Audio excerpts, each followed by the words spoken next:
Hello everybody, welcome to my channel. I hope you're all staying safe with COVID-19 still going on. I'm here to introduce a new series of videos that I'm going to be sharing about how to collect retro games through buying and selling. This has been a method that has worked wonderfully for me. I've been able to fluctuate between 70 and 80% in savings as opposed to paying fair market price for most games. This has been absolutely incredible, and it's also been very enjoyable, and I just really like it, and so I just want to share it with you guys. As you know, retro game collecting can be a very expensive hobby.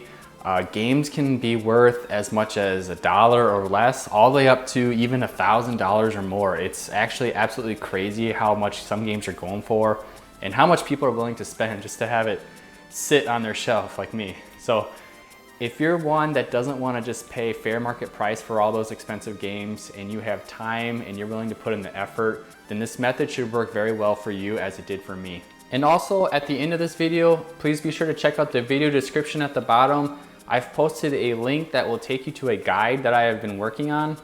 This guide will be constantly updated as I post more and more videos, so please be sure to give it a read. I hope that I made it very easy to read and understand and that I've given you plenty of examples. So as a quick introduction to myself, I started collecting retro games about 1.5 years ago, and when I first started collecting, I focused only on the Nintendo GameCube.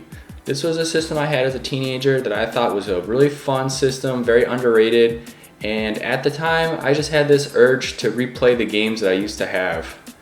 I found that collecting for the Nintendo GameCube to be a very fun and enjoyable experience. I think it's very straightforward, and the best part is that the library is not super huge, so it doesn't make you feel overwhelmed. Once I was very happy with where I was at as far as collecting, I then started branching out to other systems. As of today, I mainly collect for PlayStation 1, PlayStation 2, Sega Saturn, Sega Dreamcast, and just most recently, the Super Nintendo. Instead of discussing equations and variables that I do in the guide, I figured it was a good idea to just show you a real example of buying, collecting, and selling all in action. This was a recent purchase I just made off eBay for $152.98. It consists of 25 PS2 games, all complete. What caught my eye on this lot and ultimately why I bought it was because it came with a complete box set version of Gravelancer Heritage of Bor. I didn't have this game, and I love these big box PS2 sets, and also I like Atlas a lot. That's one of my favorite developers to collect for, so I had to buy this lot. This game alone goes for like $90 in this condition. Also in the lot, there was 2 other games that I didn't have that I wanted to add to my collection. The total of these 3 games was about $120 worth. The remaining games I either already had and would be a duplicate, or they just didn't fit my taste, so I decided I was gonna sell the rest of the games. I calculated out each game how much they would sell for after fees and shipping and so forth, and then I took the sum of all those numbers and I arrived at a total sales amount of $95. This amount is pretty conservative, as I like to account for the possibility of something going wrong with a game or a transaction, etc. So in summary, I bought this lot for $152.98. I was able to take 3 games out of the lot and add it to my collection. These games total to a value of about $120.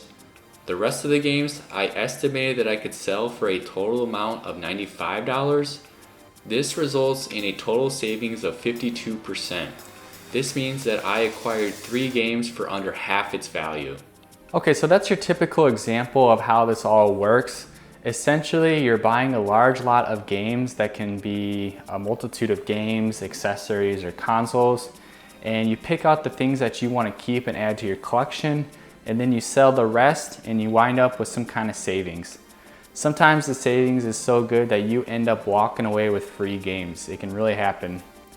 So that concludes the example and introduction to all this. However, before I end this video, I do want to talk about 3 major requirements that I think that you should have to be successful at this. In the guide, I talk about many others, but I just want to talk about the 3 most important ones. The first requirement is time and consistent schedule.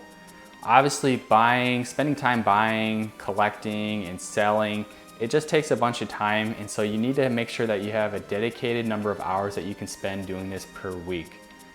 I recommend having 10 to 20 hours per week. I go at much more detail in the guide. Essentially, I think that if you spend more than 20 hours, it's not as efficient. You can still get more results, but it's just not as efficient. And secondly, you want to have a nice consistent schedule. I personally work a 40+ hour week, Monday through Friday. And so I kind of have this schedule that I've developed, and I have an example in the guide where on the weekends, I'm kind of doing all the heavy lifting things that are more time consuming. And then Monday through Friday, I'm doing the more day-to-day stuff. So having a constant schedule is great to have. The next requirement is space. You're gonna wanna have a lot of space to carry out all the day-to-day activities with buying and selling. You'll find out that things can get very cluttered quickly, so the more space, the better. This is my slice of heaven at the moment. This is just a simple basement that I partially refinished myself. That's why it kind of looks crappy, but it doesn't have to be pretty like in my case. It just needs to be functioning. So I recommend that you have a dedicated space.